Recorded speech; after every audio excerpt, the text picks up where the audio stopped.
believe you. I went and gave her my. Good afternoon, ladies and gentlemen. This is the Grand Terrace County Board of Commissioners special budget meeting. Today is Wednesday, January 10th, 2014. It's 3 o'clock. And if we'd stand for the Pledge of Allegiance, please. I pledge allegiance to the flag of the United States of America and to the republic for which it stands, one nation under God, indivisible, with liberty and justice for all. All right, we're dead. Thank you. This is a special budget meeting for Grand Terrace County Board of Commissioners. The purpose of these meetings is to discuss departmental budgets. The initial meeting will be discuss schedule and strategy. If you're planning to attend with a disability, please let us know. If you can, please do a roll call, Lana. Wheelock? Yes, ma'am. Thomas? Yep. Rennie? Here. Max Bauer? Here. Lathrop? Here. Inman? Here. Lemko? Here. First on the agenda is the first public comment. Lana, if you could please read the rules, please. Any person shall be permitted to address a meeting of the Board of Commissioners, which is required to be open to the public under the provision of the Michigan Open Meetings Act. Public comment shall be carried out in accordance with the following board rules and procedures. Any person wishing to address the board shall state his or her name and address.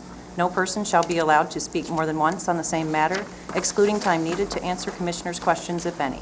The chairperson shall control the amount of time each person shall be allowed to speak, which shall not exceed 3 minutes. The chairperson may, at his or her discretion, extend the amount of time any person is allowed to speak. Public comment will be solicited during the 2 public comment periods noted in Rule 5.4, Order of Business.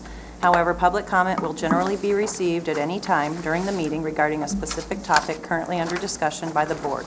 Members of the public wishing to comment should raise their hand or pass a note to the clerk in order to be recognized and shall not address the board until called upon by the chairperson. Thank you. First public comment.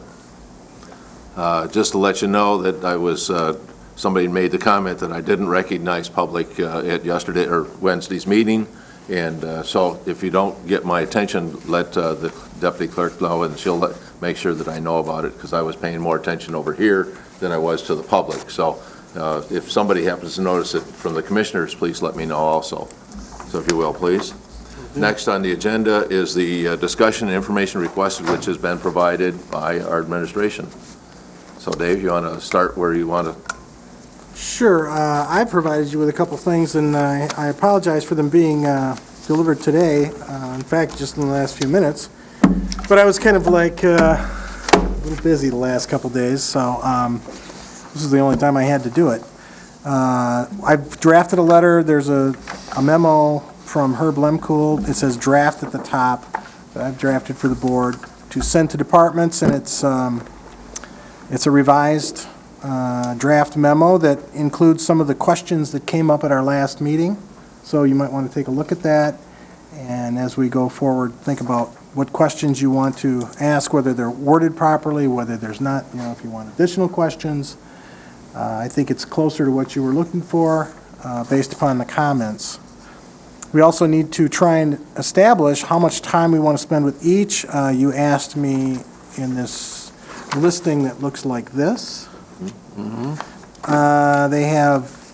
have departmental names, and then we have minutes, shorter and longer. I would think that the longer is what we're going to need, and maybe even longer than that, or you may think with specific departments that you want more time with them or less time with them.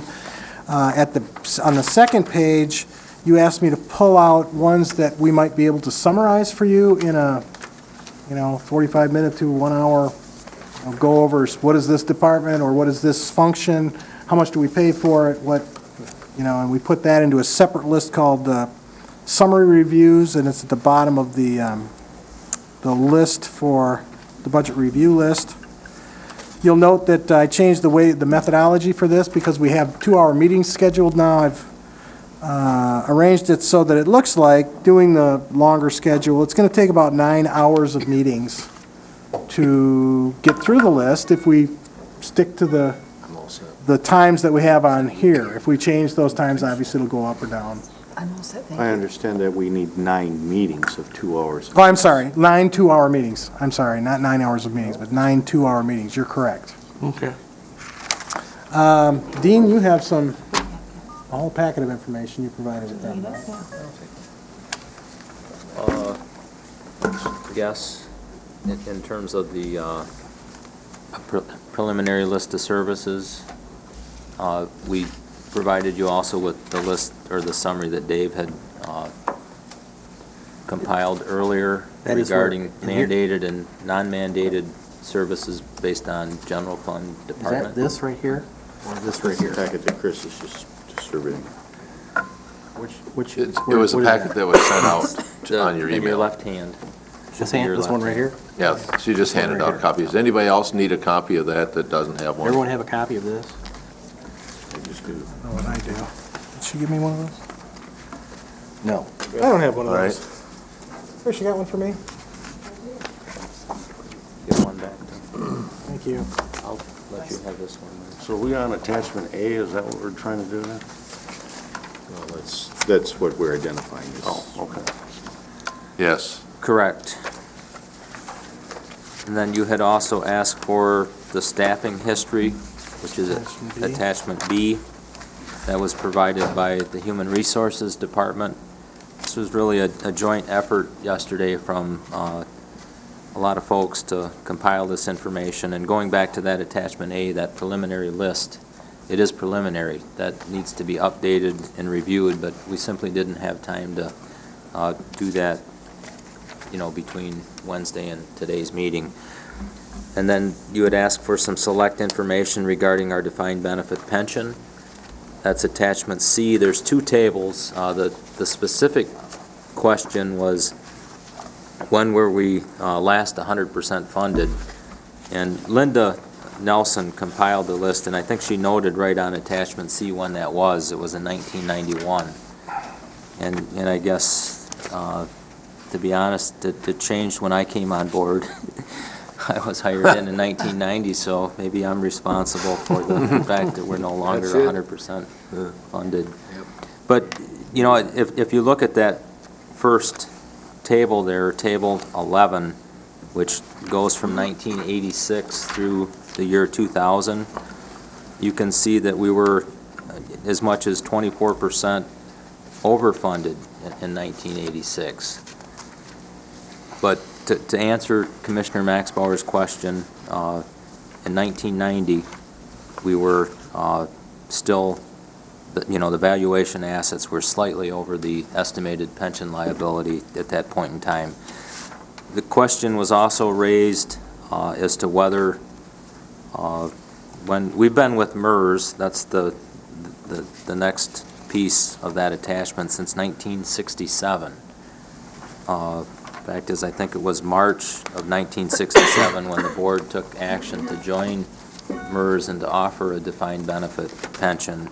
And the state of Michigan, or that document was filed with the Secretary of State, I believe, in April of 1967.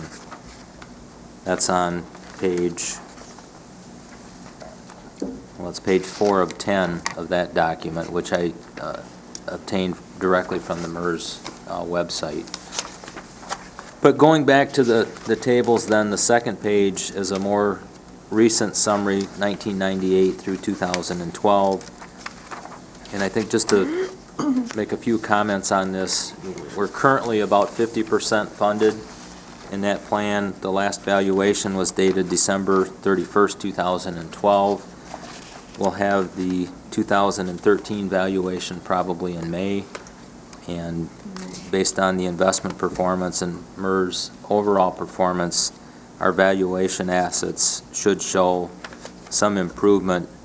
The liabilities and the valuation assets change with every actuarial valuation that's done. And like Dave, I'm hopeful that our percent funded is much better than 49% because of the market returns that they've had in that fund this year. But we will not know that until probably May. Do you have any estimate on that? Or later. I'm not going to estimate what that might be. That's Can you beyond the say for scope sure of it'll be my. higher? What's that? Can you estimate that it'll be higher? I'm gonna, as far as I'll go, I would say that we're gonna be better than 49% funded. Okay, Well, that's gutsy. you can take a guess. I mean, that they anticipate an 8% return on investment, and Far better than like that. most of the stock market, it's probably closer to 25 this year, so. And MERS is been keeping up with the average returns on the S&P 500, so it should be in that neighborhood, and that will increase our actuarial assets, our actual assets, by quite a bit of money, probably close to $10 million if it's So if how it's long do you feel 25%. this market boom would have to go on to where we might not have to borrow so much money? 10 years. I don't know. Okay. It could fall, just like anything, it could But it is predict the market. interesting. You just can't. It is interesting that even though, the economy has been what it has, basically for the last 10 years, we've still remained 50% funded. If you look at this, we're at 54, 55, 49, 50, 51, 49. We've basically remained at 50% funding for the last 10 years through what's probably the worst economic times that our country has seen in, close to 100 years, So, it is what it is, but, I really think that we've done a reasonably good job of maintaining where we were at. We haven't went backwards, even with the economy the way it was. Well, and we're paying double right now, Well, too. and that is because MERS has identified what our payments have to be, and unlike some other communities, we've been able to make those payments. Dean, They've I have a- been- They haven't been Over the payments, 20-year but we've been able to make them. And over that time period, that average 8% average per year, they're 14% below their target. This year is going to put them closer to making the 8% average. But that dip in 2008 was so severe that, everybody looks at it as, wow, boy, the stock market's really changed. But in reality, it's coming back, and the average over a 20-year period is probably going to be close to 8%. I have a question for you, Dean. From about 2002 to 2012, I see almost, from $68 million to $85 million increase. And during that period of time, we had shut off the defined benefit contributions on that, and yet that seemed to continue to escalate. Is there a reason why that is, and can you kind of explain that chart a little bit? I'm glad you asked those questions. You're correct. I mean, in 2000, late 2000, the board realized that we could not sustain this pension plan. So in 2001, we actually transitioned most of the labor contracts and the employees to a defined contribution, at least for new hires coming in. But some of the things that we did actually worked against us. We had some early windows, and not just one. There were several, and we did some as late as 2003. And what you had then were situations where employees were able to retire, and they didn't work a normal 25, 30-year cycle. So the benefits weren't fully funded over the years that they worked. We had some of that would explain the increase in the liability. But over time, the pension system also looks at things, mortality rates, life expectancy. During that period of time, they changed their mortality tables, and they also changed their life expectancy. People are living longer. So when you had some of our earlier retirees that were drawing the benefit, the fact that they're living longer and people are healthier, increases that retirement liability. But we have, for all practical purposes, with the exception of two groups, that benefit has been ended. But you can see that for 2008, 2009, even 2010, it's been pretty consistent at the $80 million mark.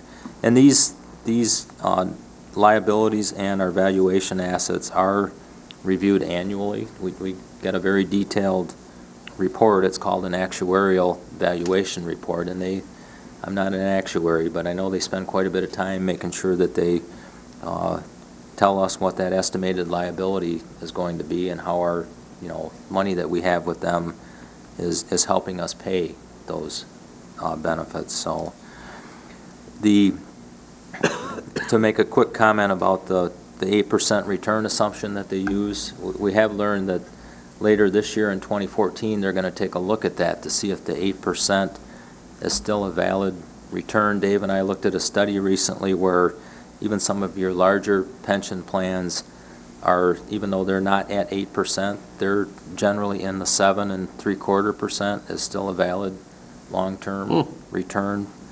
But if MERS would say that 8% assumption is too high, that would tend to increase our contributions over time to fully fund. And we want to have this pension fully funded. I think where we differ with MERS is primarily in how quickly we get to that point, because it does. It puts an annual strain on your budget when your contributions go up by $250,000 or $400,000 annually. That's hard. That's hard to build into your budget, and that's one of the issues that we're facing with this defined benefit pension plan. Then also on the final column, the UAL as percentage annual payroll, where do those percentages come from? I don't know. I don't understand how that's calculated.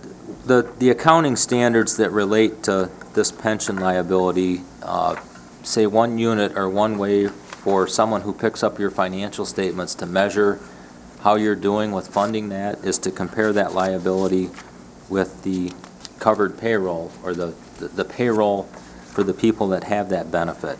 As we have transitioned to the defined contribution retirement plan, we have a smaller payroll base.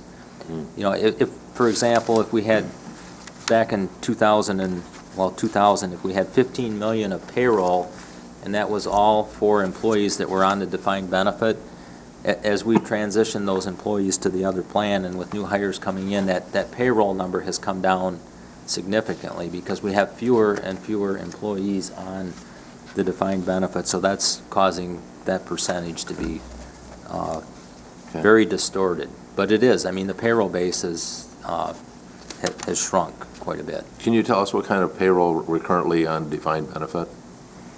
The actives?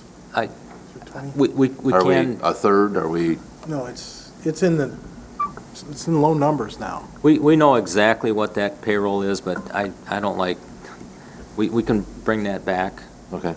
But if we could at this point in time, then the next thing that's in the next attachment is really a much more concise look at this pension in terms of what the annual payments have been. Attachment D. Commissioners ask for our appropriations, our annual contributions, and that's summarized on the last page of this document. And you can see from 2001 over time to 2014 how those annual payments have increased from 1.2 million in 2001, and we're expected to pay $3 million more, a little over $3 million more in 2014. So that's kind of the picture there. This 49% number, where do we stand in the state with respect to other units, with respect to their percentage funded? I understand that 49% sticks out, It's, where a lot of other places are 70, yeah, 75, yeah. 80. I don't know what the numbers, I haven't done any, anecdotally, I was in Midland, I was in Clinton and Ingham, and none of those are all funded in the 80 percentiles. But, they didn't freeze their, defined contribution plan at the same time that Grand Traverse County did. The Grand Traverse County did it in 2001. And, in Clinton County, we did it in 2000, or Midland, we did it in 2006. Dave, I think you misspoke. You said freeze your defined contribution Or plan. freeze You your meant defined benefit plan and start a defined contribution plan.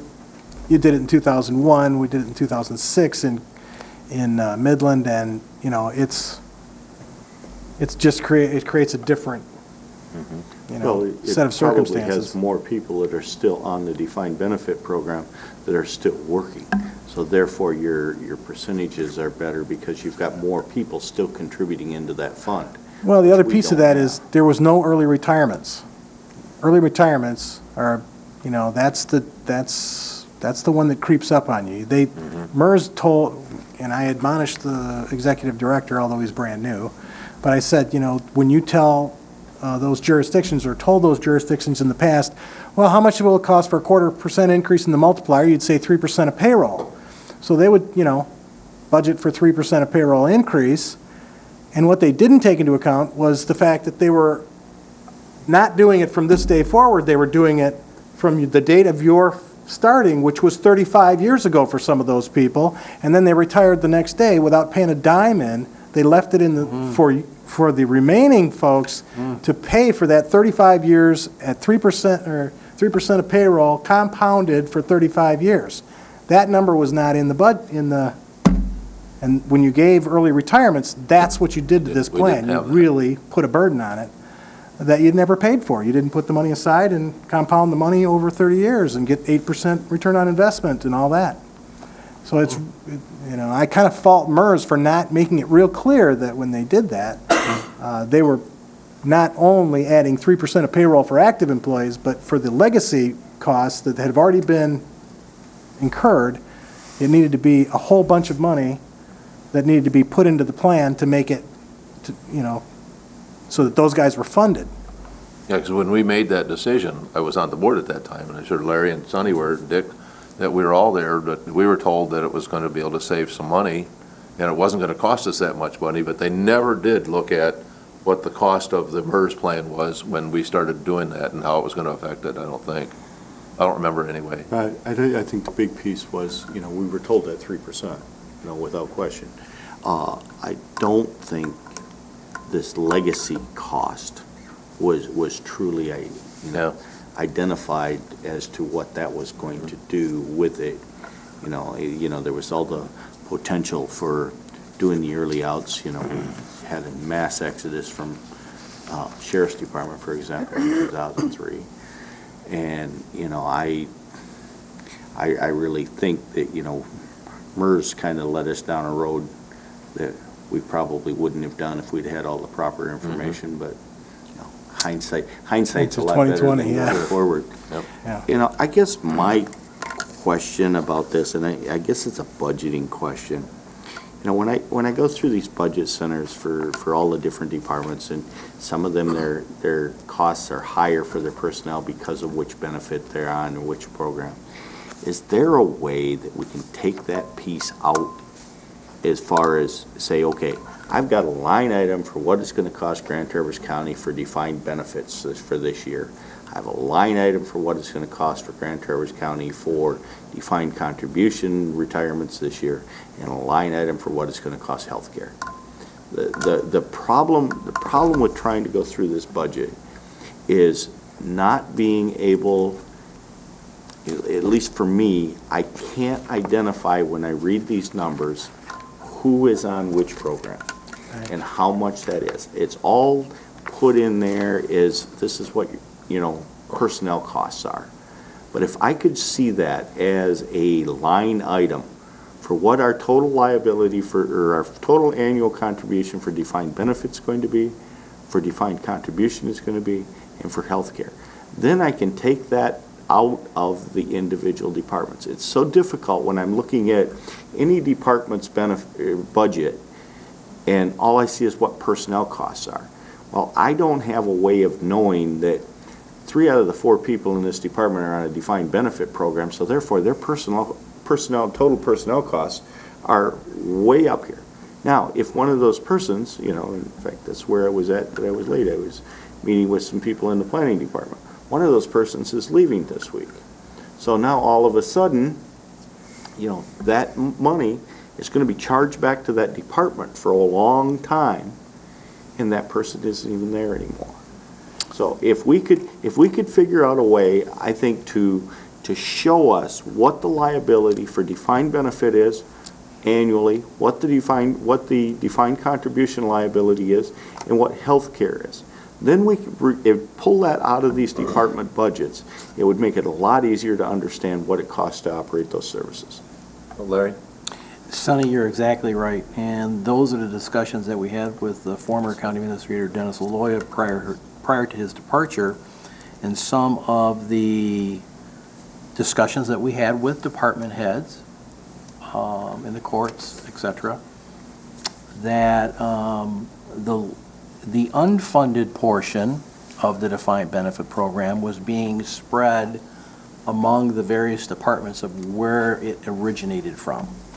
So there was an inflated amount of a large sum of money being charged to these various departments, and they would come to us during budget time and say, I don't have any control over those costs. You have already, MERS and the county has already assigned me those costs that, and I feel is unfairly allocated to them, even though there's a rationale to spread those costs among the departments where they originated from. But those costs now have been impacted, especially during a down budget time in the situation that we're at, where those legacy costs for the unfunded portion of the defined benefit program, I had a number of discussions with Dennis, and I know the board had brought it up just before his departure, that our goal at some point in time was to try to put, like as you indicated, Commissioner Wheelock, right on target. We got to figure out if we can extract that amount that's being absorbed by all these departments and get a really true number of what these costs of the employee is, instead of looking at what you're adding to their costs because of other people that have left the county, and now you're charging my department the differential of those unfunded portions. So if we can somehow get a grip on that, move that number over to another general ledger number, knowing that we have this issue of a unfunded program, and get back to the true cost of programs and services and the true cost of the staff members that are in there, to me, that's the only way to deal with the budget in its fairness to us, to the departments, and then let us deal with, as a Board of Commissioners, how to resolve the unfunded portion and not throw it into the departmental budgets, but keep it on its own separate ledger. And so we will now have the true cost of programs and services and the cost of employees, rather than charging back the unfunded portion of those defined benefit dollars back to those departments and then spreading them among those individuals that are still in that program. So that's what I understand is occurring. So I don't know if there's a way around that, but certainly for me and the new commissioners, I think that's something we need to get our arms around. Dave, I'm going to have you. Yeah, at the end of last year, somewhere around October, I believe, Dean pulled the two pieces out at my request. We divided up the legacy costs, the people who are retired and what, the obligations to pay them till they die, that cost from the active people in the defined benefit plan. We divided those into two pieces. Now, instead of looking at, for example, one position in the sheriff's department and there's one guy in the DB plan and he gets charged with $80,000 because his unit has an $80,000 legacy cost and he's the only active employee left in that unit. And then when he retires, then what do you do with that cost? Because you still got retirees that you're paying for. So it makes more sense to charge it to the units as legacy costs on a, basically on a percentage of payroll basis, and take that whole number for that unit and divide it on a percentage of payroll basis and show that in as a DB legacy cost. And then for the people who are still active, they're going to be 7 to 9% of payroll, depending on what their multiplier is and how many years they got. Well, actually, what their multiplier is. And it's going to be a percentage of payroll, and it's going to have a normal cost to it, and that's what our normal cost is in the actuarial report. So that's going to be a separate defined benefit line, and it's in our budget for 2014, and it's in our budget at the end of 2013. Never was like that before. Plus, then we have the DC plan, which is, we know what that cost is. That's straight percentage, which, oh, by the way, you reduced just recently for several groups, the non-union and the Teamsters and command officers and AFSCME. But But, so you're going to have 3 lines for retirement and 1 line for health insurance in the budget. And we can provide you with that on a, department by department, position by position basis. And we can actually put together a really sophisticated report. It's going to take a little time to get the programming done for it, but it can basically have by department, every position, and have the dollar amounts for salary, FICA, health, dental, life, disability, workers' comp, all the way down, retirement. And show all those costs per individual if you'd like, individual position. Those are going to be summarized, of course, in the line item budget for each department, or for each activity, charging activity. And, the reason we have to do this and divide up these costs as best as possible because we have grant-funded programs. Health department, Think about that. housing in the planning department, they have a number of grants that they have to charge back to. And this is a big change for them because the way it was done before is, in some cases, it results in a much smaller number, and in other cases, it results in a much higher number. And, we were thinking that we need to do it right anyway, whether it adds to or subtracts from a grant-funded activity. And in the case of housing, it was, they didn't budget for that. They had a bigger number. It resulted in a much bigger number for them. So are you trying to Excuse me, explain? Larry. Okay. Dan had his hand up. Well, this reminds me of what's been on my mind before I was ever on this council and wanted to be on this board. And I mentioned it, and Dean and I talked about it just briefly once in the hallway. I think we should develop a full cost accounting method which attributes all direct and indirect costs to a program or strategy, so you know what these things cost. When you ask at this board level what something costs, what's it cost to give a building permit, what's it cost to provide a service, we don't know that. And I know that the state requires Dean to crunch numbers in a certain way, but I'm suggesting that even we have to pay more, we should get a direct cost budget so that we can manage the finances of the county without having to go through all this comparison stuff. This is difficult to work with for the layman. So I think that if we did that, a lot of these things we're talking about would be there too. Larry? I think I understand what you're saying, Dave, is that when we apply for grants, they're willing to pay a percentage of the position or the administrative costs. And if we can add in technically the unfunded portion of the defined benefit program that's charged to that department or to that individual or whatever, then those grants will pay for that unfunded portion. All right, and that's a good reason. Highly desirable. So that's a good reason to do it in that way. I think we should, and not to have two separate books by any means, but it seems to me that for grant purposes and maybe other disclosure purposes to the state of Michigan, we need maybe to do that format. I think the board needs to understand, though, if you extract the unfunded portion of the defined benefit program, what's our real true cost to running these programs and services and these people, just so we know that we're not getting into exorbitant numbers where we feel compelled that we need to do it cheaper, because we're not going to get it done any cheaper, because if you discontinue a position or if you outsource something, you're not going to get it any cheaper. You're going to pay, you think you're going to pay a lower rate, but you're going to have to pay for those legacy costs on the other side, which were always added in.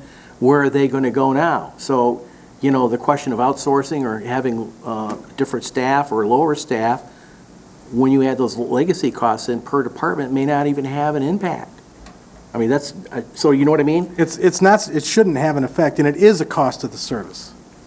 Absolutely is a cost of the service, and if you want to exclude it and extract it and set it aside and say, now we're going to look at what the cost of the service is without it, you're not looking at the cost of the service anymore.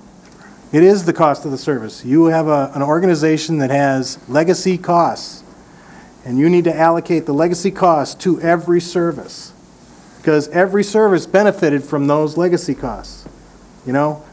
Rothschild's retired from the county administration office, out of the general, non-union, non-represented group, and incurred a cost that it must be paid until Ross is no longer with us. And that's a cost of that unit. Okay? Everybody's got to pay for that. And what we try to find is, accounting-wise, a way to spread that cost in a way that the state and federal government will not object to what we're doing. And find a way to allocate that cost in a justifiable way, and we think we found it.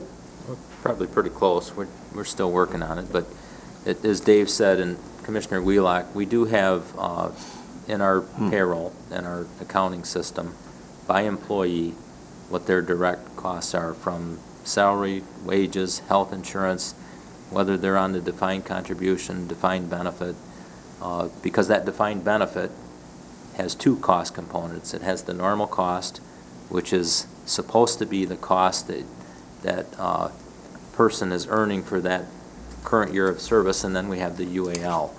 And we have made the change to try to allocate those costs back over total payroll for purposes of the UAL, and we've got some bugs to work out in how that works. And I'm aware of the issue that you're referring to, but yeah, we have that throughout.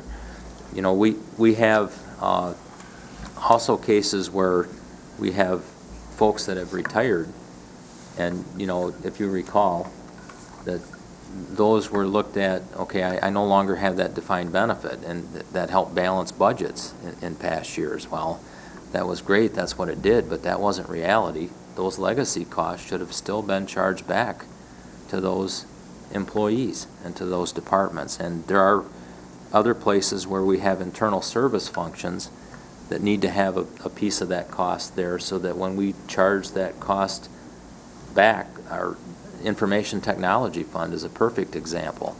We have defined benefit legacy costs there that have been absent from that budget for a number of years, and everyone who receives those IT charges has not been paying for a share of that, the retirement costs for the employees that have retired from that function. So there's no perfect allocation system.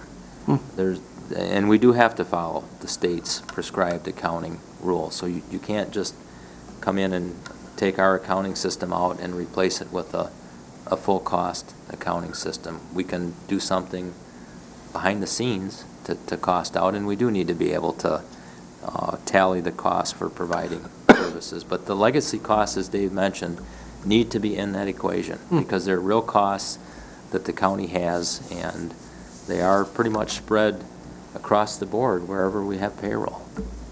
I guess if I could just throw out, Dr. Dan was reading from The Price of Government, I noted, and The Price of Government came out a few years ago. State of Michigan tried that.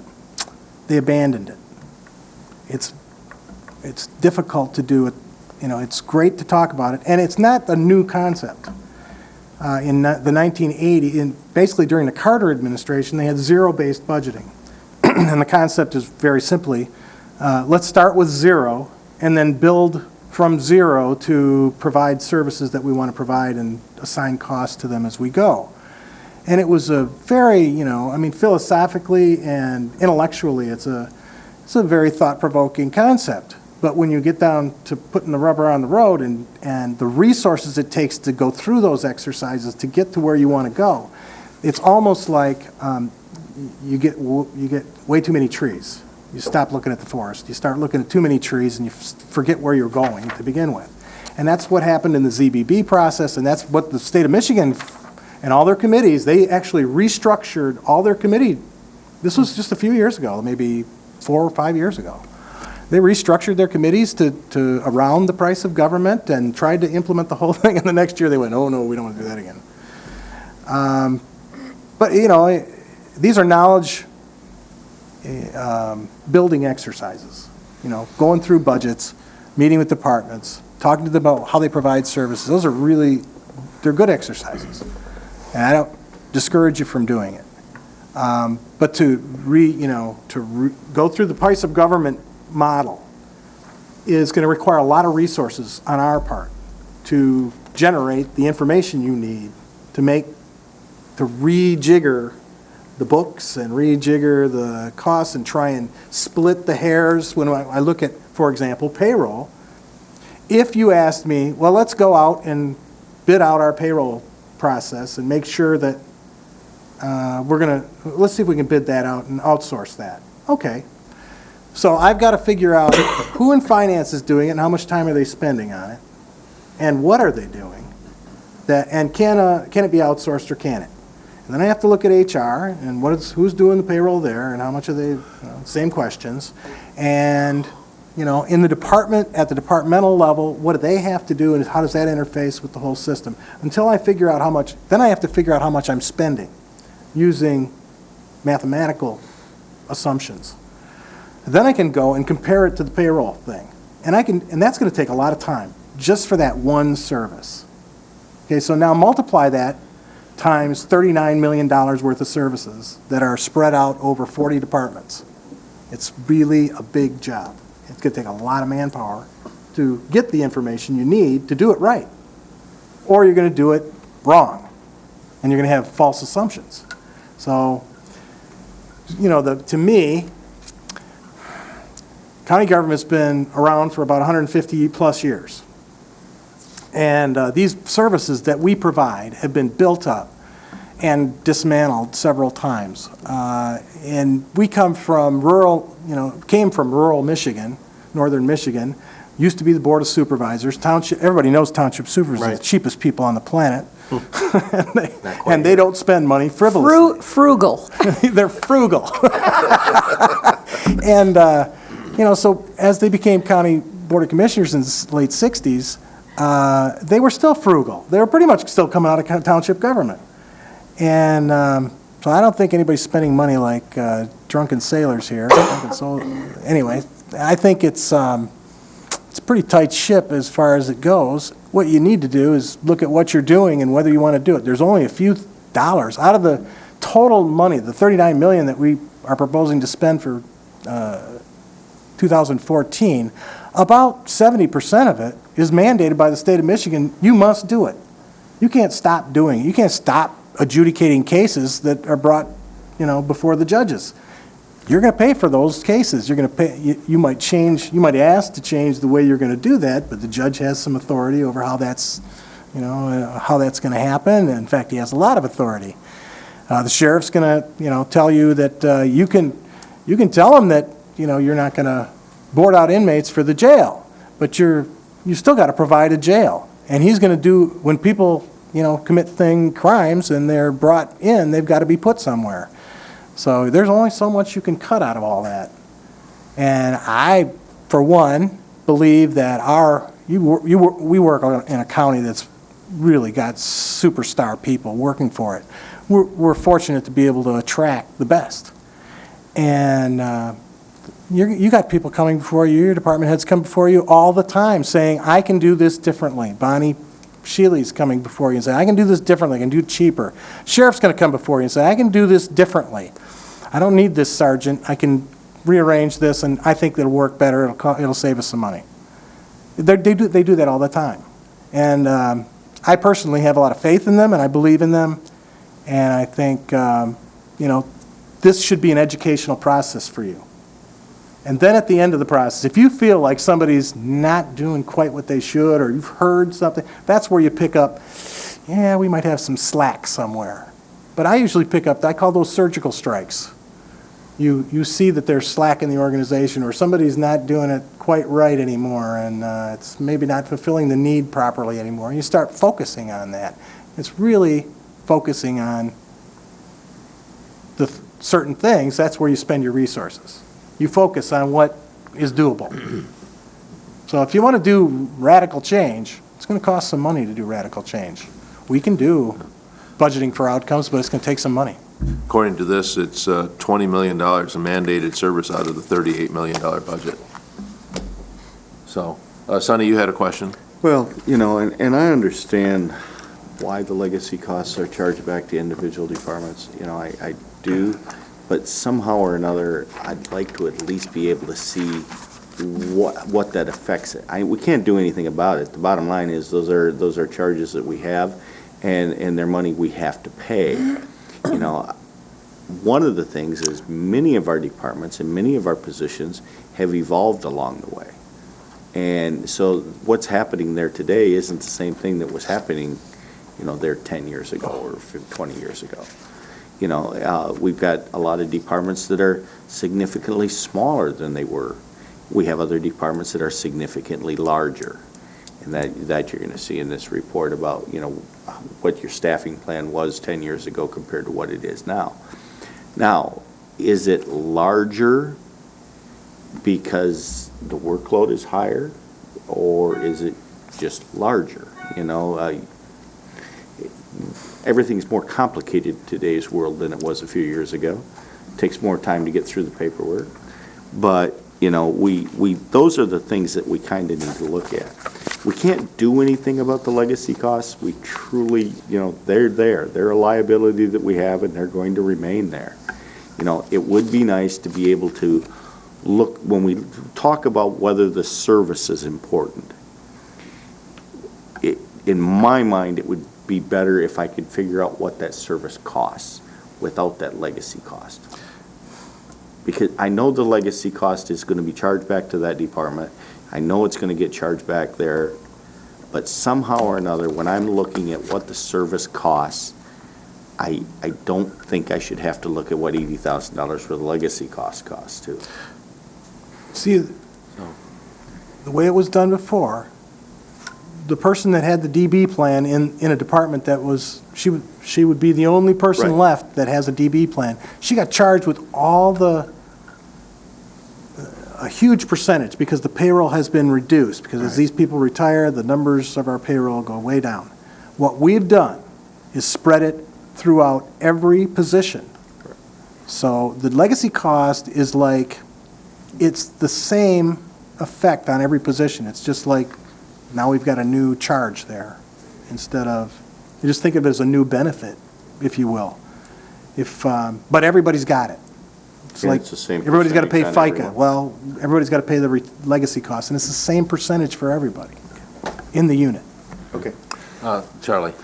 Question, how much roughly more does a defined benefit cost the county than a defined contribution? And then could we look at who is still defined benefit and go after that differential as a way of saving money, forgetting all this other stuff?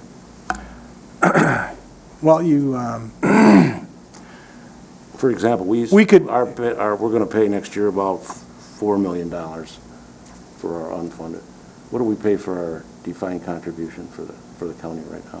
Roughly, Well, just roughly. for Versus that. for existing employees up to January 1st, 2014, it was 9% of payroll, and they contributed 3%. Right.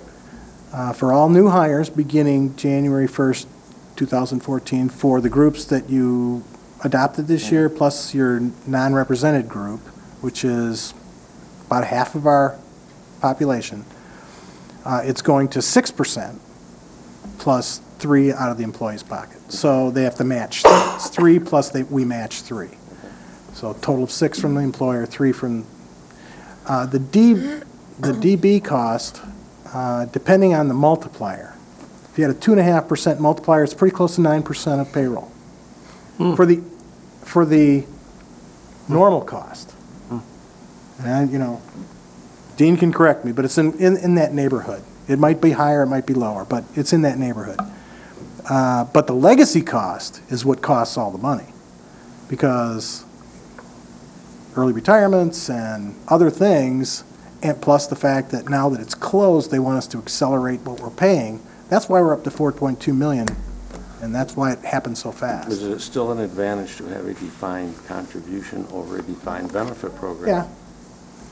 Yeah, I mean, Can you it's a known quantity. You don't Can you accumulate a quantify it? liability that changes on you because the market changed. You fund it in 1 year and you're done. You fund it, you know what the cost is, and if you want to reduce that cost or have them pay a larger percentage, you negotiate that with the union groups. Is it worth then going after other sections of our employees and asking them to go from defined benefit to defined contribution?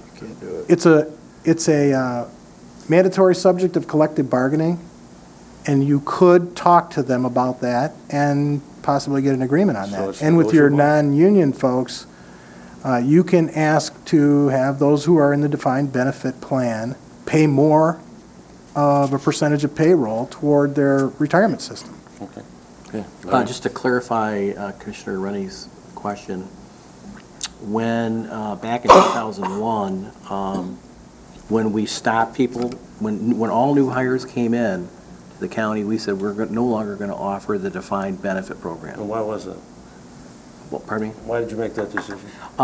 Because we knew it'd be less cost in the long run if we can just fund individuals with a stipend of retirement, and that would be it, and there would be no additional cost to us after they leave the county. So it was based on a cost analysis? Yes. Okay. And So- a shifting of risk. Yes. So what happened was, uniquely, is that MERS came to us and said, if you do this, under our guidelines and rules or whatever, or state statute, I don't know what it was, is that you can now offer everyone that is currently on the defined benefit program, they would come in and do an actuarial assessment of the cash value of what you would have today if you wanted to swing it over to a defined contribution and invest your own retirement, make it portable, those kinds of things.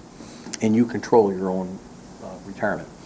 So we had like an open period for all the employees. We had MERS come in, we had NACO come in that does the defined contribution program with us. And they had a number of training sessions and learning sessions about if you want to convert over, they would do an actuarial amount for you, in which they did. And then NACO came in and said, okay, if you'd like to do that, these are the funds that, you concurrently can invest in them in retirement and diversify and those kinds of things. So we did have an open window, and a certain percentage of those folks that were in defined benefit switched over to defined contribution. But they did indicate to us that this, by their procedure or by law, I don't remember which one it was, you could only do that once. You cannot go back and ask them to do that again. That was a one-time shot deal. So a number of them had converted over got cash right away and swung that over to a defined contribution. And then the rest of the people in 2001, when they got hired, went into the defined benefit. The third thing that happened, which I think Sonny is... All the new hires went All the to new defined hires. contribution. Went to a defined contribution. And then what happened was, we had like an annual, back then, when we got on the board, back then, the county had like a fund, an annual amount of money as an incentive to stay with the county. It was a longevity pay is what they called it. And it was so much per money annually that would build up every year. And we were expending $350,000, $400,000 a year in payments to people just to keep them here. And the board said, we got to get rid of this longevity payment thing. How do we incentivize them to do that? They came back and said, okay, here's the deal. The county, you can cancel that longevity thing if you give us a little bit more in the defined benefit program, and we can retire now. And the county, and then we did a cost analysis that was given to us, which is I think what he's referring to, which really didn't give us the true picture of what could happen to us in the future by allowing us to do that. So we opened up, the Board of Commissioners agreed to open that up way back then, and those people that were on that program, they all poofed. We had to hire all new people. Now they're collecting on their defined benefit program, but they're no longer getting longevity pay. And the thinking was the $300,000 to $400,000 that we were going to save per year was going to offset the cost of the paying for them now to leave. And we would be bringing in new people in at a lower cost. Well, over a 10-year period, that didn't work out too well. So technically, we did some things during this period of time that, looking back, we probably shouldn't have done, to tell the truth. Other questions? Chris, do you have any questions? You've been awful quiet. Come on, God. I do have some. Meeting's not over, you know. Yes, I do have some questions, but I have some comments as well. First, I think it should be noted that not all of our employees are on defined benefit. We still have circuit court that is on defined contribution. Or the other way around. And the opposite. day, I'm sorry, defined benefit. And the day that we discontinue defined benefit for circuit court, we're going to be experiencing a similar situation with the circuit court defined benefit plan. That having been said, Dean, these annual payments to MERS that you have listed for us on page 26, the last page of our handout, do those numbers include circuit court payments? Yes, they Okay. do. They include all payments. Is there a way to break out the circuit court payments? Oh, absolutely. We did that with the pension bond information. When Okay. you looked at that number, it wasn't 4.2, it was like 3.8 Yeah, million. and so, yeah, Right, the- that's one of And the we took out reasons the I was normal asking. cost These and numbers the are different. circuit court. Well, we should note that circuit court is not the only place that we have employees that are still on defined benefit Right. Oh, no, programs. no, I We have- know. We have a number of other employees who are still on defined benefit programs. Still here. And I'm assuming that those payments are also included in this number. Right. Yeah. The amounts on this, the last page, are the total payments that we make. 2001 through 2013 are actual payments that have All been right. made, and the amount for 2014 is the estimated total payment based on the most current valuation. We usually come in a little bit under that, based on how payroll, that we're not at full staff all year, so. The other question I have for you, Dean, on these pension payments, we have been underfunded for many, many years. May I assume that all of these payments really are going towards past due and not necessarily being applied to what we presently owe? No, I wouldn't say. No, that would not be an accurate assumption. Okay?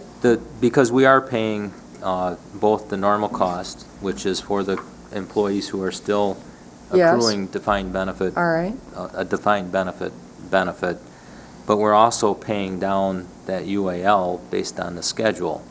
Now, if I've taken my lumps for this, but if you look at 2011 through 2013, Yes. the amounts are pretty consistent at 3.96 million, because I asked MERS to put us on a 3-year freeze. I've given you some of those lumps. Oh, you have. But no, in 2014, the reason for the jump is because we're back on the accelerated schedule, which is a Right. 15-year straight line, decreasing by 1 year until we're fully funded. So we're back on the fast track to have this fully funded. Okay. And I'm going to touch just very, very briefly on some of Dave's comments on the price of government. I am a fan of banishing bureaucracy in the price of government, primarily because most of what it says, and it was written 10 years ago, most of it, what is in the book, has actually occurred. They talk about Illinois and the pension obligation bonds and how they're on the road to ruin. They're on the road to ruin. They're almost there. They talk about results, the importance of results. And I see the sheriff here, and so I'm going to mention his department, just one thing. I will ask him at some point in time, we have a line item for snowmobile enforcement. What are the results of that? Maybe we're, doing a fabulous job keeping our snowmobile trails safe, avoiding injuries, whatever. I don't know. Maybe we're not doing anything. Maybe by the time the snowmobiles go out there and do whatever they do based upon a call to our central dispatch, maybe the people they're looking for are gone. I don't know the answer to these questions. I do believe that the price of government in banishing bureaucracy is focused on results. And I think that's a good thing. I do think that we need to get a grip on the problem. That's number one, get a grip on the problem. Is this long-term, short-term? Is this a revenue problem? Is it an expense problem? Is it a combination of both? And that's why they recommend looking at a 5-year projection. And some of the board members may recall, several years ago, I did a projection. I didn't do it. I had someone who knows what they're doing do it. And Beth Friend, you know, did it at one point as well. And we showed expenses outpacing revenues. Revenues were fairly flat. I anticipate they're still going to be fairly flat. I went to MTA yesterday and happened to sit at a table with several treasurers. And I asked Tracy Bartlett, I said, what has the new veterans law, what impact has it had on your revenue? She said, well, township revenue has not really been affected that much, $3,000. But she said, our millage revenue took a $10,000 hit. Every township is different. You know, I heard yesterday that Peninsula Township has, you know, a homeowner with a $600,000 home, and they are going to be exempt from property taxes. That is going to impact us. Absolutely. And so I think there's a lot of useful information in the price of government, in banishing bureaucracy, that we can use. It also focuses on teamwork. And that's where we're going to have to rely on our department heads. I do believe that they're capable of making an impact on our budget. We've seen it time and time again. We saw it with Bonnie, we saw it with Peggy Haynes when she said, I no longer need, you know, a deputy clerk. I can get by with just a regular clerk. You know, I can name Wendy has stepped up. The sheriff has stepped up. You know, our employees are stepping up. I believe we can make a difference with, you know, and here's another thing that the employees will like. The price of government stresses you don't nickel and dime employees. And that's not what I'm after. I do not want to nickel and dime employees. I want to do, as Sonny said to me when I braved the snow to go out and surprise him. You know, let's do the services right, or let's not do them. Let's take a look at what services we provide. Is there a better way? There very well may be a better way. But that's going to require our department heads, their teams. I do believe it can be done. To what extent, I don't know. I also believe that we are going to have to make some tough decisions. And I'm certainly willing to do that. But I am going to ask my constituents what they want me to do. And I will be braving the snow and cold next week. Charlie? Okay, getting back to what we were talking about, is it worthwhile trying to do something with these defined benefit versus defined contribution employees? You cannot force them to make the I change. didn't say force, I said ask, negotiate. Is that, I mean, that's where it stops, just right there? Should they be asked? Should they be asked? I don't think we have the ability to have another open enrollment period. I would ask you again, should they be asked, at least, to come to the table? Jen, do you know, are we able to have another open enrollment period for defined contribution? No. I No. don't think we can. No, not, our funded status with MERS does not allow us to offer, two different issues. To offer another early out for people to retire, but to, Not early, I'm not talking about early out. okay. I mean, to have somebody voluntarily give up a defined benefit. How did you do it before? Well, it was a negotiated change. We Okay, so offered. would it be negotiated? When you start a DC plan, Okay. you're creating a new plan, but it's not a brand-new plan. It's a defined contribution plan of your MERS plan.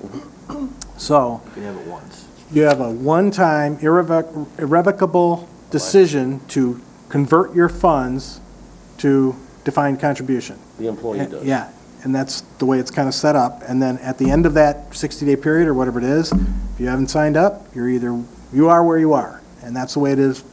Then the plans are now frozen, and all new hires go to the new plan. So what you're saying now is all we can do is when new people come in, do the defined contribution. That's the way it is now. Period. And we can, but in negotiations, we can ask employees to pay more.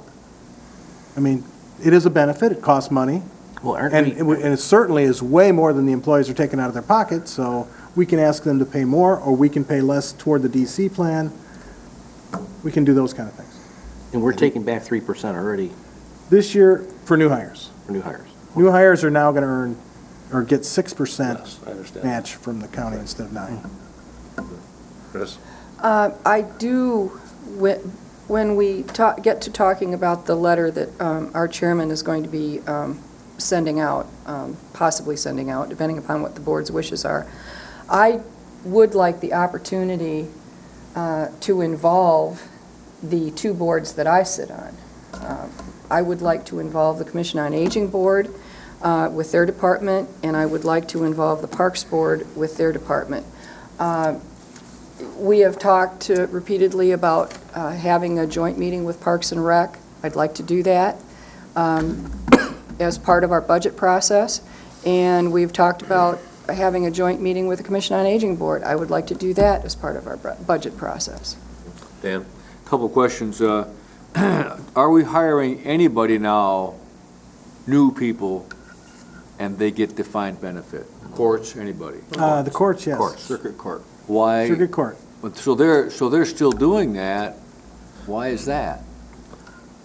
They I think- didn't agree to the negotiated thing to make the change. I think the other thing is when you start doing that, somebody had already touched on it, based on it, that if you start any new hires, all of a sudden, their unfunded liability goes up because their payroll goes down. So that's where we got into before. So do we stop that and start doing that and start that process? I'm sure that we can negotiate that, but do you want to? You know, that's, you know, all of a sudden, when we start these discussions, I'm going, maybe that's not such a good idea. Maybe it is, I don't know. Does it just self-perpetuate, though? You keep on, you'll always yeah. have that. Oh, it does, sure it does, Yeah. yeah. Okay. And but it's a good question, Yeah. so, Sonny. Well, I've got a second question. Okay, go ahead, I'm sorry. Hold your thought, would you? Pension obligation bond, when we think about making the payments on that and spreading out this debt over 20 years, that's just paying off our debt. We still have to pay on our current bills, Normal cost, which yes. is about, what, $800,000 a year? For 2014, of that 4.2 million, the normal cost is a little over 820,000. So it's going to be does that 4.2 million include paying our debt and that 800,000 that we're paying on our current cost? Well, when we looked at the preliminary numbers, we were only able to bond for the unfunded liability, so it wouldn't include the 820,000 of Okay. normal cost. You'd still have that. So I should need to be aware of that the pension obligation bond does not pay off anything, that payment doesn't include what's happening to us currently. Prospectively. It's just what we owe on. Right. Okay, Larry? Just a footnote for some of the new commissioners. A while back, counties challenged courts in Lansing through the Michigan Association of Counties on abiding by our personnel policies, our classification plans, and our whatever benefits we had, the court should accept what we have, okay? And that was the battle to get them off defined benefit. It went to the Michigan Supreme Court, the Michigan Association of Counties, and all 83 counties got together, sort of had a long, extended, protracted discussion on this thing, and it came down to finally the Michigan Supreme Court ruling that Michigan county governments and courts are the people that work for them are co-employees. And that the county does have the ability to negotiate their budget by using a line item budget. So therefore, if we adopt a budget they can't change it without coming back to us and having a rationale that we would approve. So you always have to adopt a line item budget with the court system. What they also said is that since they're a co-employee situation, they are technically, they're the boss of those employees, even though they're county employees. It's really a strange relationship. I wish the state of Michigan would just take over the courts and let them be state employees. In fact, we said we would just give you all the revenue sharing you promised us, and you took us away, if you would just take the courts, because when you walk in, it says the state of Michigan, not the county of Grand Traverse. So the negotiations in Lansing has been, we'll forgo revenue sharing, you take over courts. And at one point in time, they were fairly equal in value in terms of cost. Now, courts cost so much more than what revenue sharing it was expended back to the counties. So we're promised back, in 2015, the revenue sharing of $1.5 million, which we may probably will never see or get. So part of this co-employment thing is really technical between the county and the courts. And really, they're the boss. And I think at the end, the legal opinion that I saw was the judges that are the bosses of the courts can mandate what their compensation levels and their benefits will be. And if we need, but it can be challenged by the counties, and we can go to court, and it's a big, long, hairy mess. Right? Am I wrong? Well, Close? the Close? Kalkaska decision was Close? pretty significant for the counties. Yeah, it's close. But in the case, the judge was arguing that he had the authority to give them an increase in their multiplier and do various things that the county board said, actually it was a tri-county situation just like we have. And they said, no, we're not going to do it. So they got into a big fight over it. And the Supreme Court ruled that the judge switched the burden from the counties to the judge.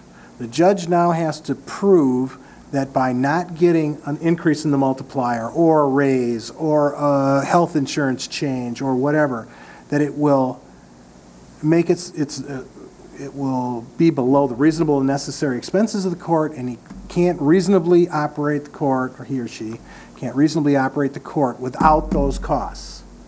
Which is a very high standard for a judge to have to hit to say, I won't be able to hire somebody for this position because you won't give me a 2.5% multiplier for this employee in this retirement program.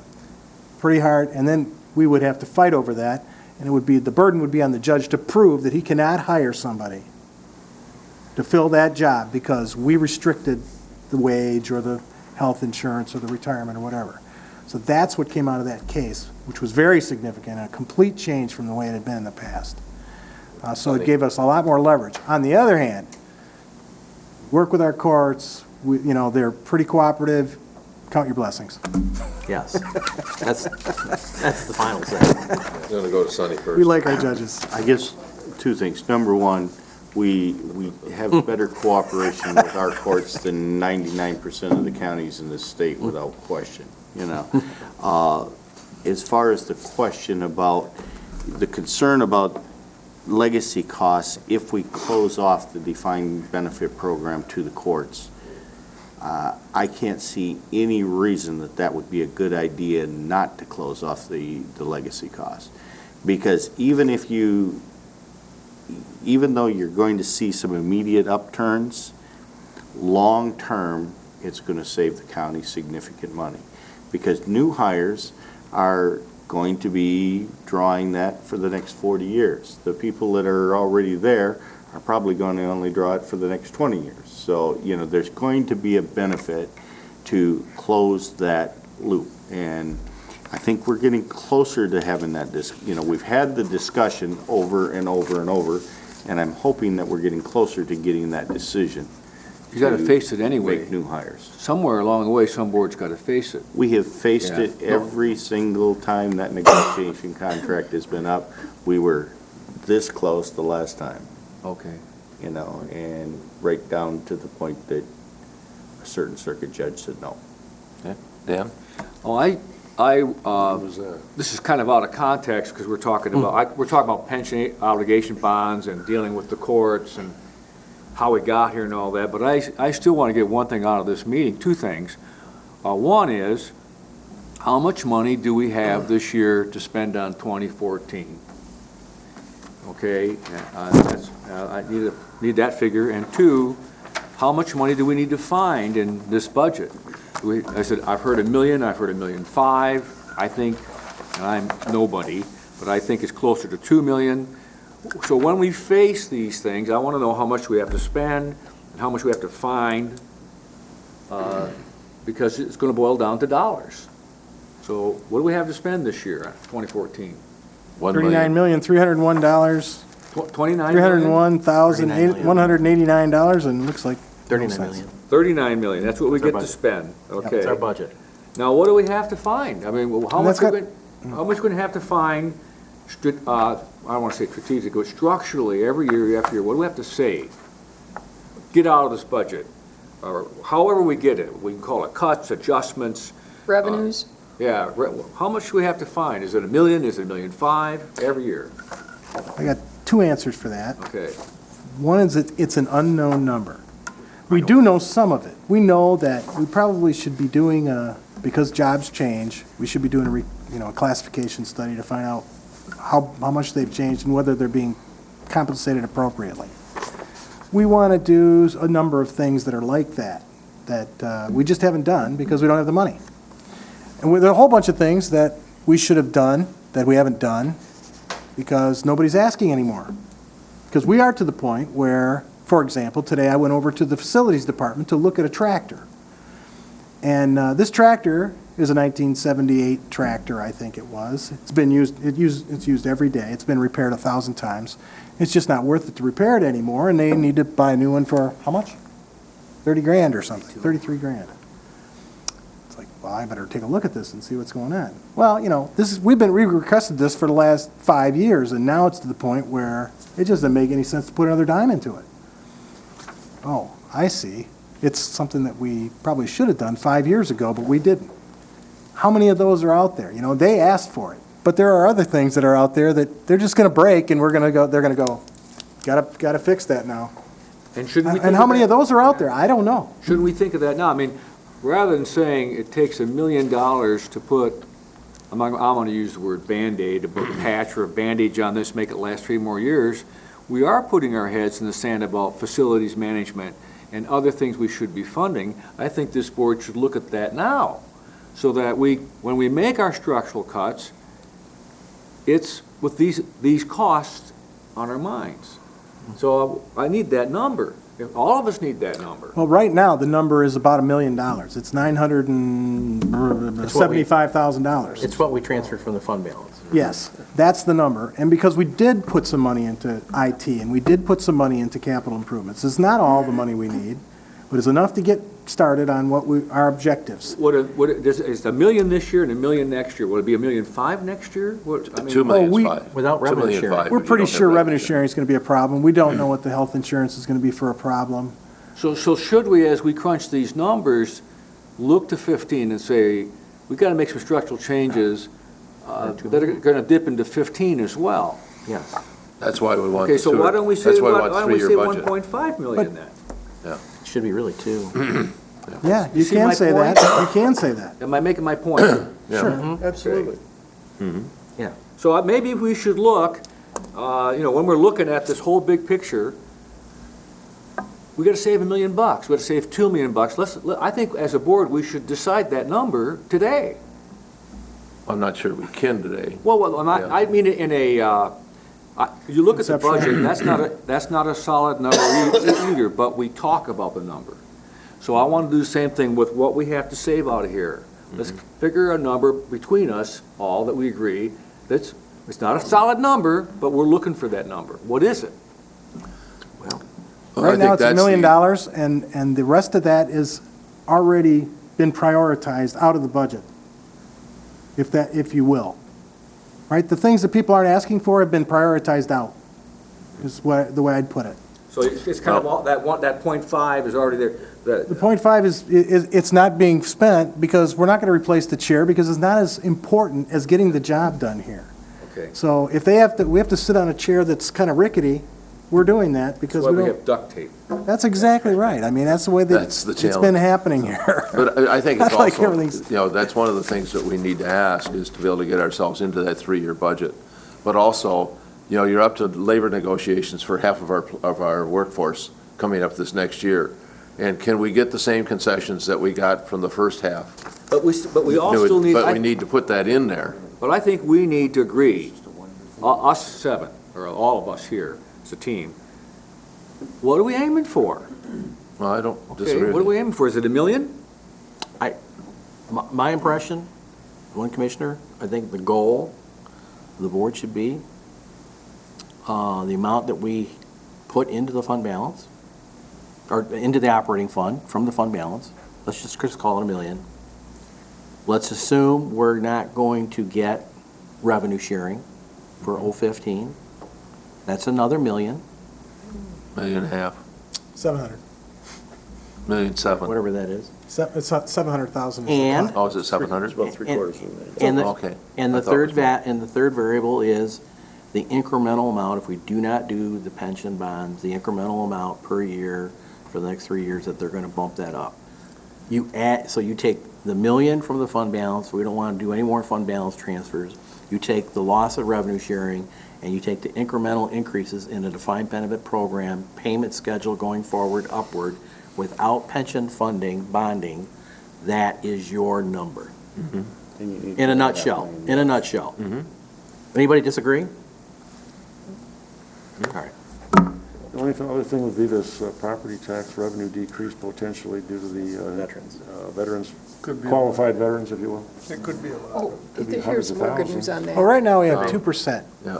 Wayne Schmidt has put in a resolution or House bill to take the burden off the counties and put it back into the state on that issue. Did Wayne vote for that bill originally, by the way? Yes. Oh, okay. Just So wondered.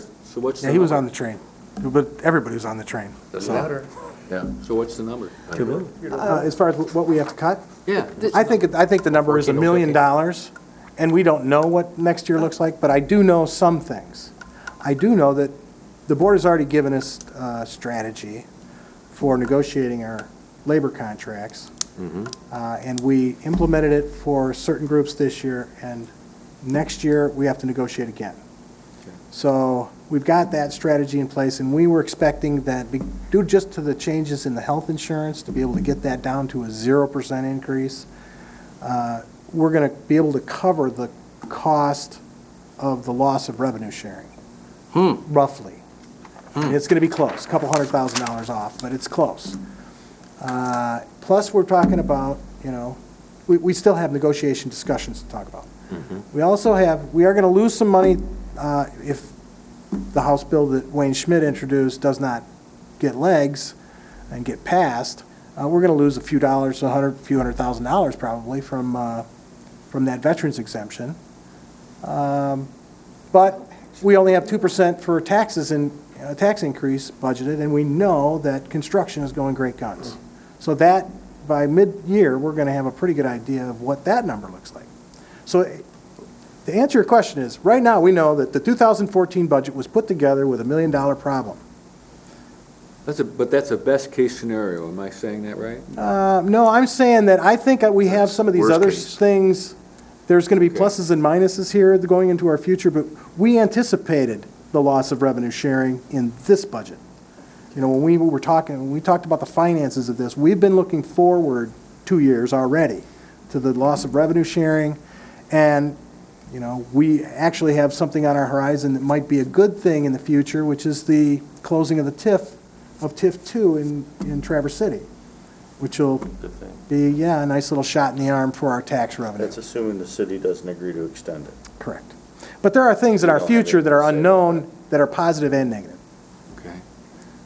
So, Dan? Okay, so the next thing to me, we have X number of dollars to spend, we know we gotta save at least $1 million.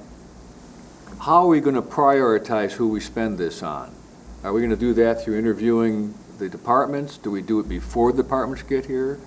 You know, for instance, to me, public health and safety should come first, you know? And I think we need to frankly discuss that between ourselves, not be so shy. How are we going to prioritize what services are we going to buy with that $39 million? Do we need to have everyone come in here and talk to us before we talk about it? Well, you know, you need to know whether snowmobile safety is about chasing snowmobilers or if it's about educating snowmobilers about how to ride their snowmobiles. You need to know You're what the right. service is before you can decide whether it's a priority or not. But you'd Yes. agree that we do need to prioritize? Yes. Would you all agree with that? I agree that you have to prioritize, but I think you have to wait.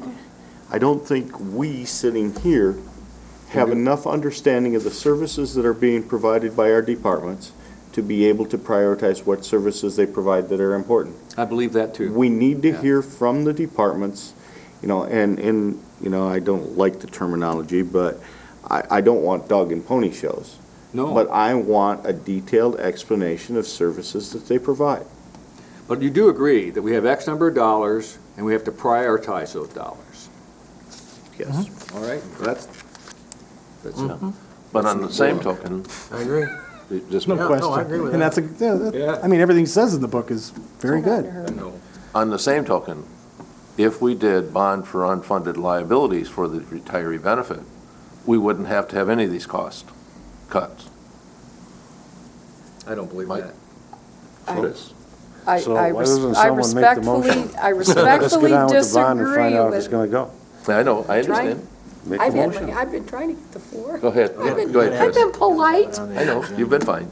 Got to post it on the agenda. I want to let everybody know that what I heard, especially Dean and Dave, what I heard at MTA yesterday afternoon, again from the treasurers, a veteran's disability does not have to be service-related in order to get the tax exemption. Right? That's why it's That's why it's so. way bigger than they thought it was going to Yep. be. And all that has to happen is that you are unemployable. And if a veteran, I mean, my husband is an My active-duty gosh. veteran, and, you know, he had a heart attack tomorrow, and, God forbid, you know, he was unemployable, you know, I'm going to not have to pay property taxes. So I did want to let everybody know that if we cannot get the state of Michigan to agree to keep counties whole, perhaps we can get the state of Michigan to amend the bill that they have passed to specify that that disability needs to be service-related. I think there's a huge difference between a service-related disability versus just a disability. Mr. Thomas. I can't speak for, only two townships I know about, Blair and Green Lake, have both had over 100 applications so far. Yeah, Yeah, they're That's coming just in. two It's huge. townships. It's huge. excuse me, Dan. I have a patient, I of course wouldn't say his name, but he's wealthy, has a fabulous house on the water, and he's delighted he won't be paying his income tax. And he, you know, Property tax, yeah. his property tax, yeah. So, But on the same token, they're the people that also need the services. needed, yeah. Well, the only And- thing working and in our favor. I am happy to pay my property taxes in order for me to be able to get the services that I get in my community. Right. And people got to understand that you get what you pay for. And if you pay nothing, you're going to get nothing. Well, not to disparage, I think there are veterans out there that do deserve. That need it. that Oh, need it, absolutely. Oh, very deserve it, definitely. But Absolutely. but there's too many loopholes. Yeah. And also, one more thing, I do think, you know, you mentioned we could just borrow the money on the obligation bond, and we wouldn't have to do this. I think we should still do this anyway, because there are things coming Oh. up, and we need to do this. We need to So- get as lean and mean as we can be, and maybe we'll still have to do the POB, I don't know. But one of the questions that I went to a luncheon today, and they talked about, is your organization broken? Or are you providing the services that you really want to provide? And that's going to be a fine decision, because I don't think our organization is broken. I think we're providing phenomenal services for our community at probably the least possible cost that we probably can. we only have, the only challenge we have is our pension obligation. That's the challenge, period. It's not whether or not we can provide the best quality service, because we are. Are we providing them for the best cost? I think we are. Are there a couple of places out there that people can come in and say, yeah, I think do something different? I would expect that most of our department heads are willing to do that. And if they can do that, I would recommend that we take and accept whatever they do. And, and I know the sheriff is going to come in next week and say, you know what? I need to figure out how to collect money better. And we're going to have to support them. Because other organizations, other departments are going to come in and say, you know what? I can do more. Don't cut my budget because I can increase my income. And so we got to be able to be open to some of these things so when we do that. So it's not just a cutting. It also looks at, can we increase our income to be able to bring that? But also you got to understand, we're going to add 2,000 to 3,000 people in every year for the next 10 years in our community. And how are we going to handle that? They were talking today that the moving companies used to be taking all the people and moving them down to the Carolinas. They're now in the process of moving all those people back because the jobs are here. And so we're going to have to provide services for more and more population. Go ahead, Dan. I don't disagree with you, except for, I wonder, yes, we have wonderful services, yes, we're providing them at a good price, perhaps all those things are true, but is it the government's job to provide all those services? Okay, that's another question. There's a lot of warm and fuzzy things we do that we may have to look at and say, maybe we should look at, because we're having a lot of people come back. There's going to be a lot of more people we have to provide sheriff services for. Mm-hmm. Do we need to teach them how to buy their food? Well, Okay, so that's why I think we're going through this. We need to make these lean and mean changes now in anticipation of all these new people coming. yep. Mr. Thomas? I think if you go through this carefully, you're gonna find out we've already made a lot of cuts. I don't doubt it. And I don't see where you're gonna find $1 million without getting rid of some people. It's just not gonna happen. That's Yeah, wait, I agree with that. I do too. Charlie, do you have something? I'm fine. Okay. Sonny? Well, I've said repeatedly, 85% of our budget involves That's the personnel. point, exactly. And the only way you're gonna find $1 million in this budget, somebody's gonna lose their job. Now, do I believe that somebody can lose their job and we can still guarantee that we're providing the exact same services to the community? No, we can't. We just simply, I think everybody's pretty full of what they're trying to do.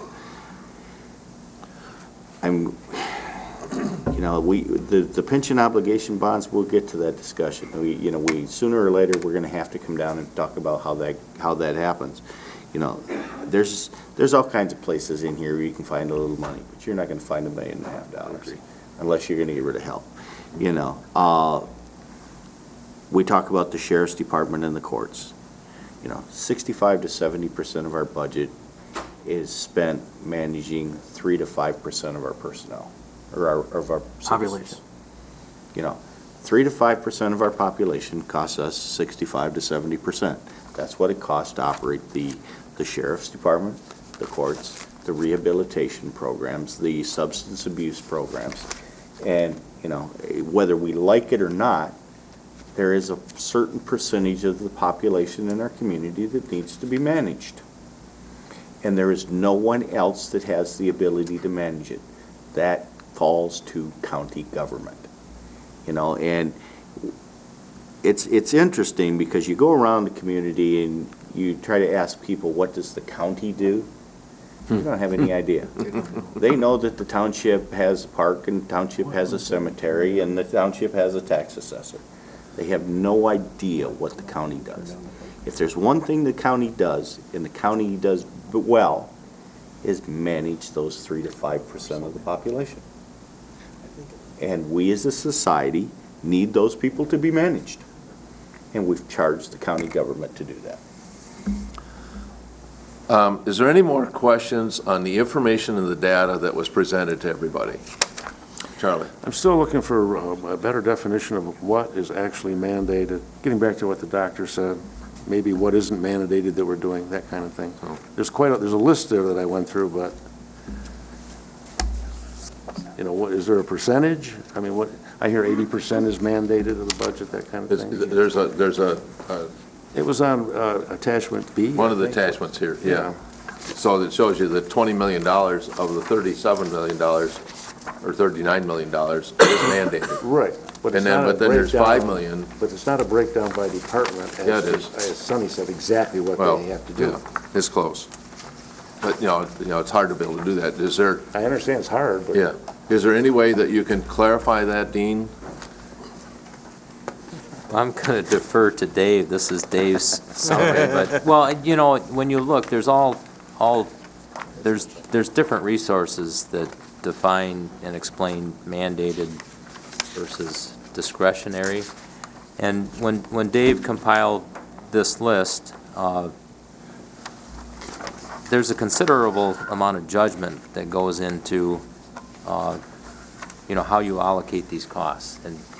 But, I mean, he's provided the statutory references, and it comes back to, I think Dave also explained when he handed this out the first time, serviceable level is a huge concept for the sheriff and the courts. I mean, that those are not black and white terms. I mean, what amount of resources do we have to provide?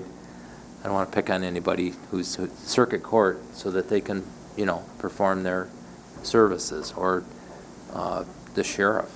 I think Carol just woke up. I'm not picking on Carol.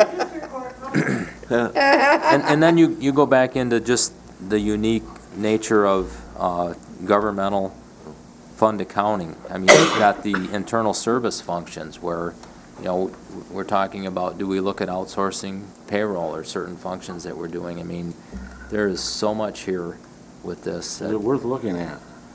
They're absolutely worth looking at, but, you know, there are, Are we going to get anything out of it? Well, you look at the prosecutor, for example, you know, we've got so many assistant prosecutors and secretaries, and we have a whole office there that functions as a unit and goes to the probate court, goes to the district court, goes to the circuit court, works for us, you know, works for the board, does a lot of things. We could cut 2 prosecutors out of there, but what would happen as a result of that? Well, they'd be fumbling with papers in front of the judge would be all upset, and then, you know, wouldn't be doing things right. So we have to rely that the prosecutor is telling us this is what resources it takes to do this job. And if you don't believe him, well, then cut a position and see what happens. But the reality But is, that's a perfect it example. is a perfect example. It's a perfect example of a department head who came to us and told us, I don't need this, this, and this. This is what I need. I need to restructure my department. And I think that's what we're going to hear. You know, these departments haven't been operating in a vacuum. They've heard all of these discussions that we've been having. And the fact is, you're going to see presentations from department heads to do things different. Hopefully, I don't know if they're going to be better, but they're going to do it But it's a different. We're mandated gonna try. service, but you could cut that service. And what would happen?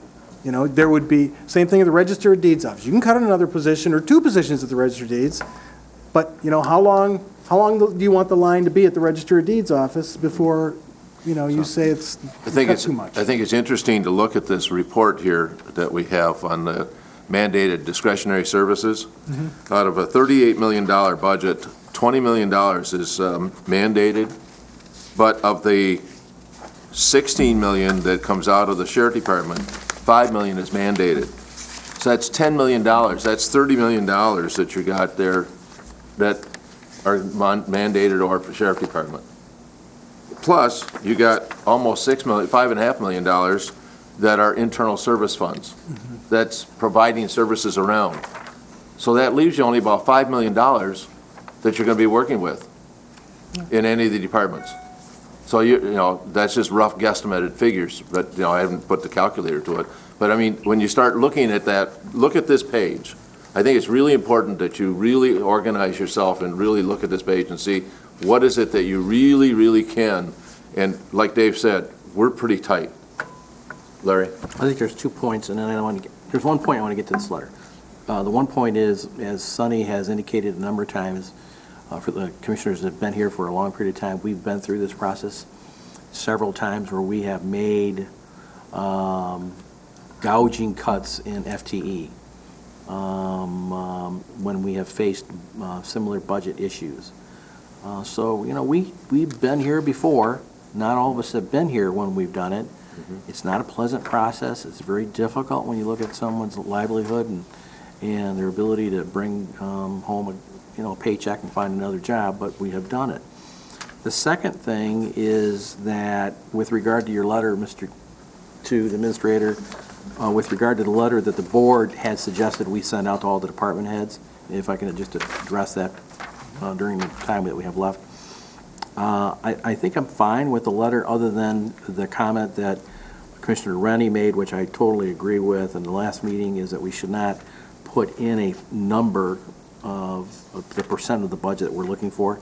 I think that on the third bullet point, suggestions for alternative ways, I think we should just put, if you were asked to... Implement a budget reduction? Yeah, if you were asked to implement a budget reduction, can you give us, how that would impact your services, and give us what you think you can cut or enhance in revenue or expenses in your budget, and not even specify 5% or whatever, and just take that part out. So I would agree with Commissioner Rennie on that one. The other thing I just noticed here on the number of employees, 2010, we had 386 employees. Today, we're at 347. We are starting to see a reduction in number of employees already there. It's on the decline. So the department heads are doing a good job, and we have done a good job reducing the number of employees. So that chart gives you a really good example of the number of employees there. Chris? I would like to make a point regarding our meeting times. We did originally change our meeting times from 3 to 5 to avoid paying security services. I would like us to make every attempt to end our meetings at 5 o'clock on both Wednesday and Friday, so that we do not incur those charges. Otherwise, what's the point of changing from 3 to 5? Why not just go back to 4 to 6? So I wanted to make that point. And the other change that I would like to see in this letter is how would you implement a budget reduction, and what specifically is the impact it would have upon service? In other words, I would expect that Wendy would come to me and say, well, if I eliminate, and I'm not suggesting this, and I want to be very clear about this, if I eliminate WIC, this is the impact that WIC is going to have. This is how much, I would like to know. I don't necessarily expect every single service to be broken out, but certainly the non-mandatory services. Wendy, come on. You right up to the microphone. Well, it might be helpful to know the net cost of these services. Suggestions are too. welcome. No, I'm just going to ask for clarification, because our budget is complicated. Yeah, no kidding. Because we have a lot of grant funds that are for non-mandated programs. And so the general fund, our budget for the whole health department and medical examiner and emergency management and animal control is like 5.6 million. But only 1.2 comes from the general fund. So for me to have our finance person spend a ton of time on the non-general fund and do all this is a lot of work, especially at the end of the year. Okay. When grant. I appreciate So that. what I want to know is, do you want us to focus, like for us and other departments that have grants, just focus on the general fund funded programs? Otherwise, you're like quadrupling the work for things that don't even come out of county general funds. In your case, Wendy, I would think that you'd want to focus on, if you were faced with a cut, if you had to cut further in your department, you would have general fund dollars. Okay, How would you absorb that cut, and what impact would it have on services? okay. I think that's how you have to focus, because they're not going to be able to go through every single, if they Right. want to spend a day with you to talk about all your services and get your Right. finance person in here, Chuck Corn. I got all kinds of hands. Oh, Dan? no, I was waving. I want to I'm go back sorry. to the 20 million, Mandated? pardon? Mandated. Yeah. is it $20 million that's mandated, or, okay, that number's non-negotiable? That's right. Because I know that certain services are mandated, but not necessarily levels of services. Yeah.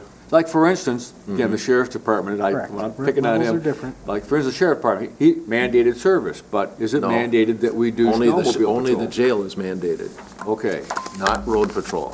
So Well, when and the you sheriff speak is that 20, mandated. that 20 million, are you saying that can't be touched? That's the number? That's a number that you can reduce, like I said, the prosecutor's a mandated service. If you believe that the prosecutor's got way too many assistant prosecuting attorneys, you can cut a assistant prosecuting attorney out of that mandated number. No. But you have to fund these offices at reasonable and necessary levels. In a lot of other mandated places, there's revenue from outside sources coming in to support those things that we're providing. So I'm not you arguing can't that. cut the expense because you cut the revenue with it. I'm not arguing that, I'm just trying to get my arms around it. When you say 20 million is mandated,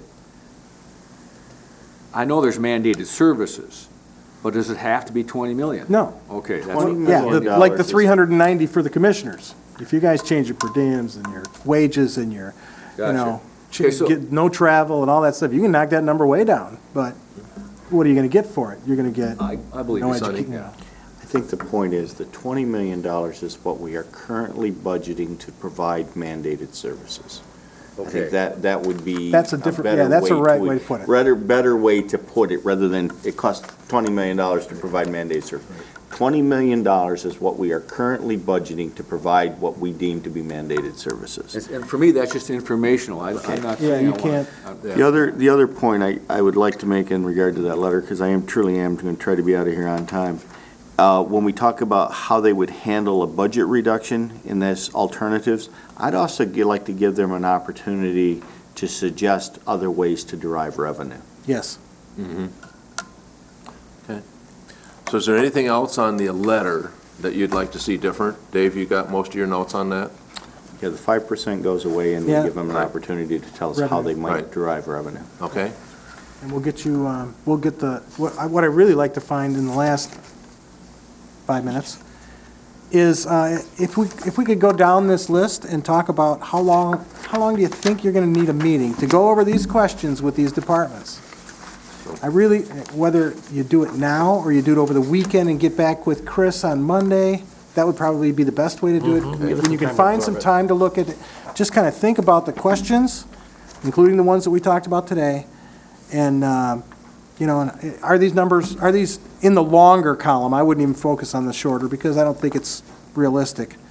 You're not going to get away with 20 minutes or 15-minute meetings with some of these departments. And it could be that we might have to schedule 2 meetings for some of these departments in Right. order to keep the 2-hour minimum. Yeah, the sheriff, So we we might could- have to we split could- him into corrections and. We could split it, the rest of 2 it. different departments, and be able to do Detectives and law that. Same thing with Wendy. She might be able to split it twice, or she might be able to do it within the 2-hour period of time, or she may request us for additional time for the next meeting. So and I don't have a problem doing that. I called the chairman today, and I'm going to repeat what I told him. I would prefer to start with the courts and public health and safety, the sheriff's department and the health department. That's where the dollars are. I want to get a real feel from those department heads before I look at anything else. But I think also to schedule the board meetings with some of these other board meetings. Yes, we have to absolutely. We have to give advance notice so they can do Yes. their Their a work. notification Their work. also Yeah. to find out. But also, I think it's important that probably the longer meetings, we may want to schedule for Wednesdays instead of Fridays, because if we run a little bit longer on Wednesdays, we don't have to pay additional security outside, They're or on there Fridays, anyway. we would have to. So we can kind of look at that schedule when you're looking at that, coming down there, telling us which way you want, which part of it done first. Sonny? Are we kind of in agreement that this list of At the bottom. summary review ones, we're going to do next Wednesday in one I meeting? agree with Yep. that, by the way. Yeah, Everybody okay with that? yep. Next Wednesday, okay. Also, should we look at our own budget, BOC, before we do some of these other ones, and see what we can do with ours? Do you want the Board of Commissioners in that meeting? We can, I'm just saying, at some point in That's time, we're going fine. to look at it. Why You want not to do it put that right in away? with our next Wednesday meeting? Yeah. next Wednesday's Let's do meeting? Okay, Dan? You asked about the letter to the departments.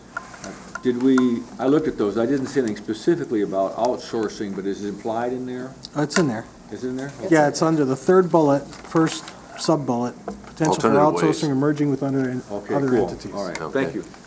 All right. Other questions, other comments?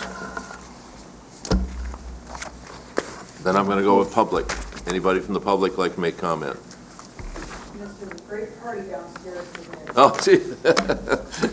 Thank you. Anybody else who would like to make comment? Motion to adjourn. So move. Thank you. We wish Mitch well. Good discussion, people. Thank you. He's a sweetie. Herb said-